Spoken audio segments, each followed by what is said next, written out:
आज मुस्लिम आरक्षण संघर्ष समितीच्या वतीने शालेय शिक्षण मंत्री महाराष्ट्र राज्य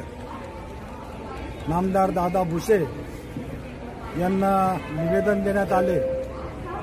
तसेच त्यांनी मुस्लिम समाजाच्या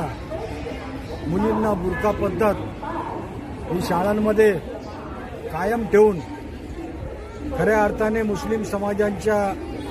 मुलींचं पारंपरिक त्यांचं संरक्षण करण्याचं काम हे माननीय दादा भुसे साहेब यांनी केलं। त्याबद्दल त्यांचे आभार मानून त्यांचं अभिनंदन करण्यात आलं व त्यानंतर नाशिक महानगरपालिका क्षेत्रातील ज्या उर्दू शाळा आहेत त्या परिस्थितीच्या बाबतीत माननीय दादा भुसे यांना निवेदन देऊन खऱ्या अर्थाने शाळांची परिस्थिती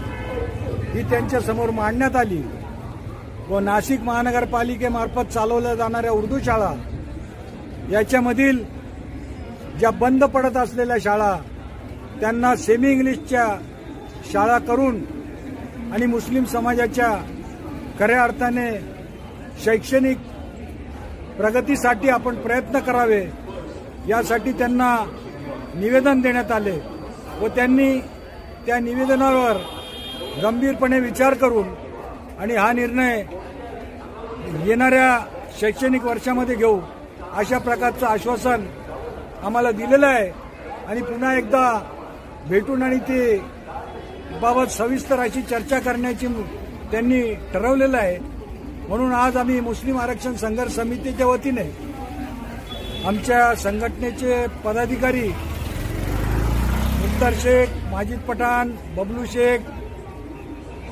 अकील खान, रफिक साबीर,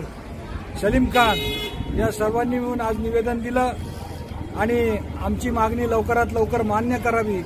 अशी विनंती आम्ही शालेय शिक्षण मंत्री दादा भुसे यांना केलेली आहे।